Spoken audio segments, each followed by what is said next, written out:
नमस्कार, आप देख रहे हैं IBC 24। आज मैं आपको बताऊंगी कि इन 24 मिनट में मध्य प्रदेश में क्या क्या हुआ। मैं हूं इफ़त और आइए जान लेते हैं नई दिल्ली से कुछ खबर।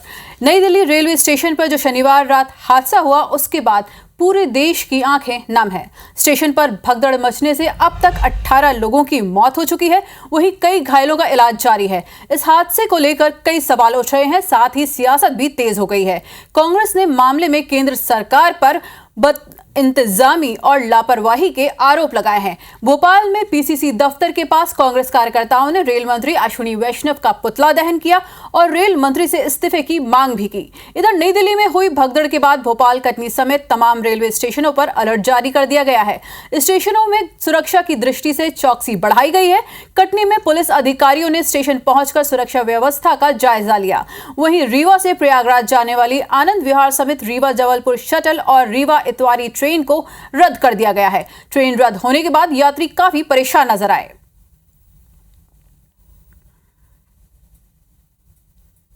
कुंभ में जो लोग वो वापस स्नान करके आ रहे थे, उसके अंदर दिल्ली के अंदर एक जो टापू है देश का, उसके अंदर इतनी बड़ी घटना हो गई, किसी को जानकारी नहीं दी। हम ये चाहते हैं तत्काल जो लोगों की मृत्यु हुई है उनके परिवार को आर्थिक सहायता मिले, तो तत्काल अपने पद से इस्तीफा देना चाहिए, अन्यथा कांग्रेस पार्टी इसके बाद उनके आंदोलन करेगी, जिसकी जवाबदारी इस प्रदेश की सरकार और देश की सरकार की होगी। दिल्ली के अंदर जो आपने कल घटना देखी, आपने किस तरीके से भगदड़ मची, किस तरीके से वहां पर दम घुटा बच्चों का, बूढ़ों का, बुजुर्गों का, और किस तरीके से हमारा रेल मंत्री चुपचाप बैठा हुआ है। का विरोध यहाँ पे इंडियन नेशनल कांग्रेस ने इसका विरोध किया, इस्तीफा मांगा है। निर्देशित किया है कि ट्रेन की जो सूचना है कि कौन सा ट्रेन किस प्लेटफॉर्म पे आना है वो निश्चित रहे, उसमें अंतिम क्षणों में कोई बदलाव ना हो, ताकि जो यात्रीगण है वो पूर्व से सूचित रहे। साथ ही जो हमारी सेफ्टी लाइन है, सिक्योरिटी लाइन है, उसका भी अनुपालन हो सके। तो इसी सिलसिले में भोपाल में रेल मंत्री का पुतला जलाने को लेकर भाजपा का भी बयान सामने आया है। सुनिए भाजपा प्रवक्ता का क्या कहना है। दिल्ली में जिस तरह का दुखद हादसा हुआ, ये बेहद दुखद है। हम पीड़ित परिजनों के साथ हैं। कांग्रेस पार्टी ऐसे दुखद मामलों पे, संवेदनशील मामलों पे राजनीति करती है और ऐसे मामलों से राजनीतिक रोटियां सेंकने की कोशिश करती है। ये कांग्रेस की नकारा राजनीति है।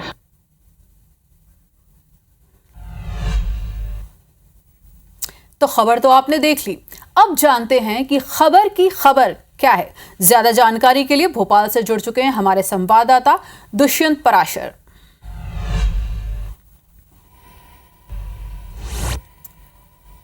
जी दुष्यंत, तो दिल्ली में जिस तरह से ये जो भगदड़ हुई है, उसको लेकर कांग्रेस, रेलवे और केंद्र सरकार पर बदइंतजामी के आरोप लग रहे हैं, और कुंभ जाने वाले जो श्रद्धालु हैं उनके कारण भी जो है रेलवे में बहुत ज़्यादा स्टेशनों पर भीड़ बढ़ रही है। भोपाल और मध्य प्रदेश के बाकी जगहों में रेल की क्या स्थिति है, रेलवे क्या इंतजाम कर रही है, बताएंगे?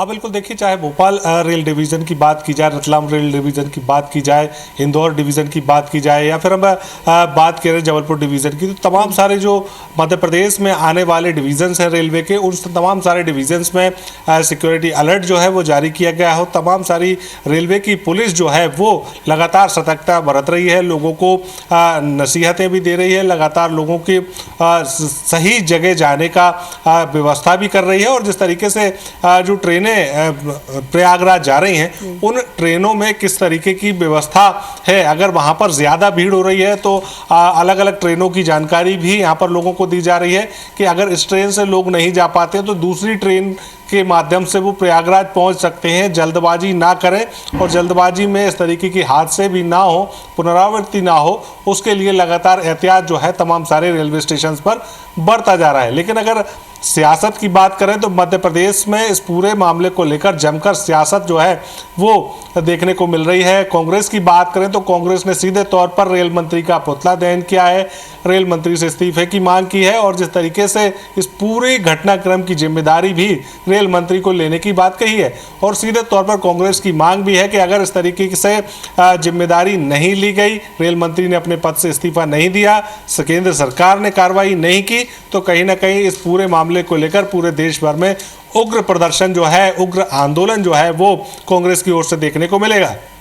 हालांकि इस तमाम सारी गतिविधि के बाद बीजेपी भी लगातार पलटवार कर रही है। अगर बीजेपी की बात करें तो बीजेपी ने इस पूरे मामले पर कांग्रेस को नसीहत दी है कि वो राजनीति ना करे, इस तरीके की बयानबाजी, इस तरीके के घटनाक्रम जो है उनको अंजाम ना दे, क्योंकि जिस तरीके से कांग्रेस जिस तरीके के काम कर रही है वो जनता को उकसाने का काम कर रही है। जिस तरीके से जो पूरा मामला निकल कर सामने आया उसमें लगातार जांच की जा रही है और जांच में जो भी दोषी पाया जाएगा उसके खिलाफ में कार्रवाई भी की जाएगी। लेकिन जिस तरीके से एक पूरी जनता की जो भीड़ है वो एकत्रित होकर इस तरीके एकत्रित होती है और उसके बाद कहीं जाना चाहती है, तो कहीं ना कहीं उस वजह से जो कई बार जो सरकार की तरफ से, प्रशासन की तरफ से इंतजाम किए जाते हैं वो भी कहीं ना कहीं अपर्याप्त होते हैं और उसी के चलते इस तरीके की घटनाएं हो जाती हैं। हालांकि तमाम सारी व्यवस्थाएं जो हैं वो प्रशासन ने कर रखी हैं,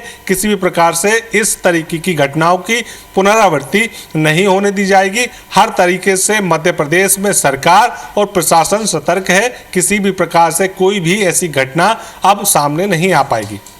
जी, मतलब कि प्रशासन पूरी तरह से मुस्तैद है और सभी तरह के इंतजाम कर लिए हैं, लेकिन लोगों को समझाना थोड़ा सा इस मामले में मुश्किल हो जाता है। दुष्यंत, इस पूरी जानकारी के लिए आपका धन्यवाद।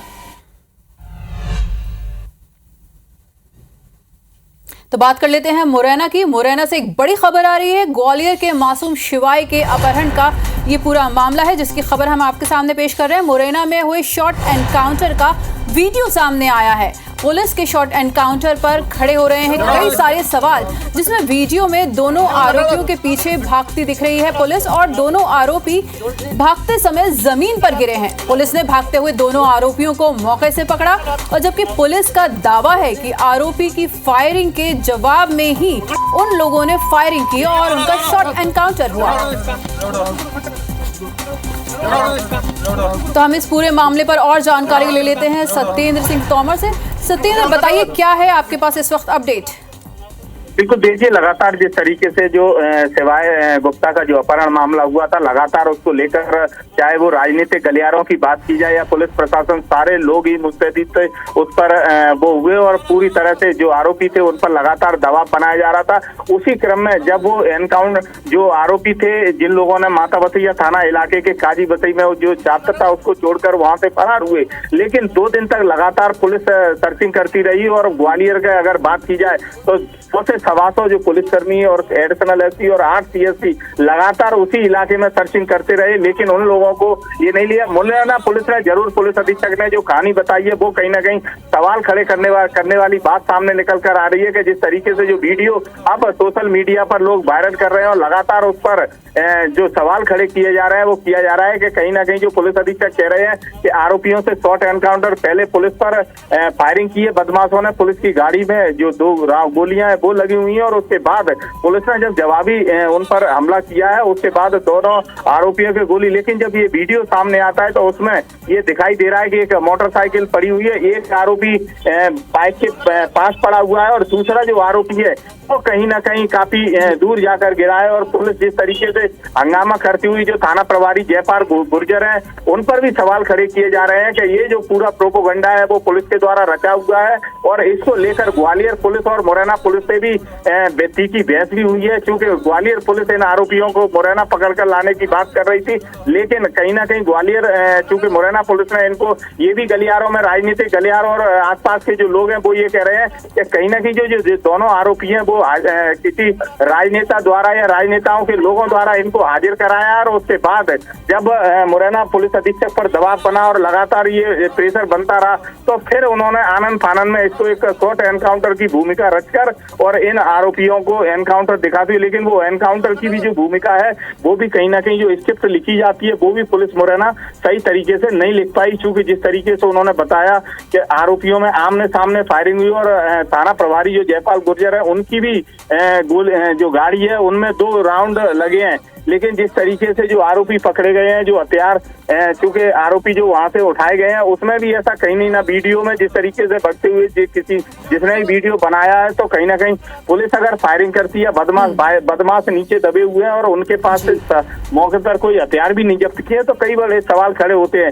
हालांकि जो ये वीडियो है, इसे लेकर ग्वालियर पूरी तरह से सोशल मीडिया पर लोग सवाल खड़े कर रहे हैं। और उसके अलावा अगर मुरैना जिले की बात की जाए तो लगातार इस एनकाउंटर को लेकर सवाल खड़े किए जा रहे हैं। और जो सिवाय गुप्ता के चूंकि मुरैना में जो परिजन रहते हैं, चूंकि सिवाय गुप्ता का ननिहाल है मुरैना में, उन लोगों ने भी आज सुबह सवाल खड़े किए हैं। जो सारी चीजें जो भूमिका रची गई है वो एक ही थाना प्रभारी के इलाके में क्यों रची गई है? तो सत्येंद्र, ऐसा मान सकते हैं कि ये जो मामला था काफी गर्मा गया था और आनन फानन में पुलिस को ये शॉर्ट एनकाउंटर की कार्यवाही करनी पड़ी।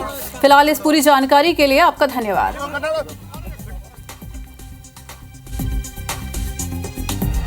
खबर ले लेते हैं इंदौर से, जहां एक युवती का वीडियो सामने आ रहा है जो सोशल मीडिया पर वायरल हो रहा है। वीडियो में युवती एक कार में चढ़ी हुई दिखाई दे रही है। बताया जा रहा है कि युवती को कार चालक ने टक्कर मार दी थी।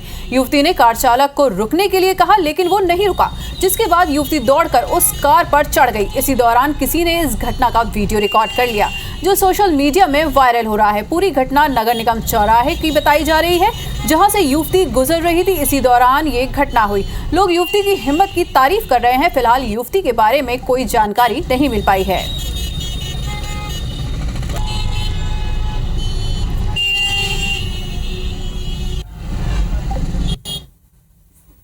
तो एमपीपीएससी की राज्य सेवा प्रारंभिक परीक्षा रविवार को 2 पालियों में आयोजित की जाएगी, लेकिन ये परीक्षा भी एग्जाम के दिन ही विवादों में आ गई। इंदौर में मुनिंद्र सिंह नामक अभ्यर्थी को प्रश्न पत्र का लिफाफा खुला हुआ मिला। इस पर मुनिंद्र ने परीक्षा कक्ष में मौजूद अधिकारियों से आपत्ति दर्ज कराई, लेकिन अधिकारियों ने उसे परीक्षा के बाद मामले को देखने की बात कही। बाद में अधिकारियों ने उससे इस संबंध में आवेदन लिया। इतना ही नहीं, इसी केंद्र में एक अन्य अभ्यर्थी के प्रश्न पत्र में कुछ प्रश्नों पर पहले से ही निशान लगे हुए मिले। इससे परीक्षा की गोपनीयता पर सवाल खड़े हो रहे हैं। दोनों मामलों में एमपीपीएससी के ओएसडी डॉक्टर रविंद्र पंचभाई ने कहा कि परीक्षा से विस्तृत जानकारी ली जा रही है, यही सप्रमाण जानकारी आती है तो जांच की जाएगी। बता दें कि रविवार को पीएससी की प्रारंभिक परीक्षा 2 पालियों में आयोजित की गई।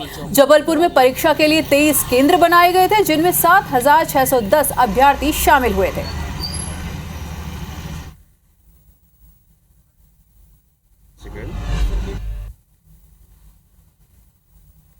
जैसे ही मुझे पेपर दिया गया तो ये इसकी पॉलीथीन ऐसे फटी हुई थी पूरी। सेट बी का है, 40 नंबर। इसमें पहले से ही रेड टिक लगा हुआ था।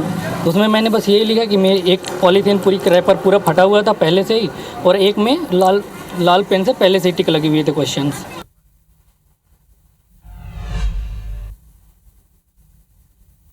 तो इस वक्त बस इतना ही। दीजिए इजाजत। नमस्कार।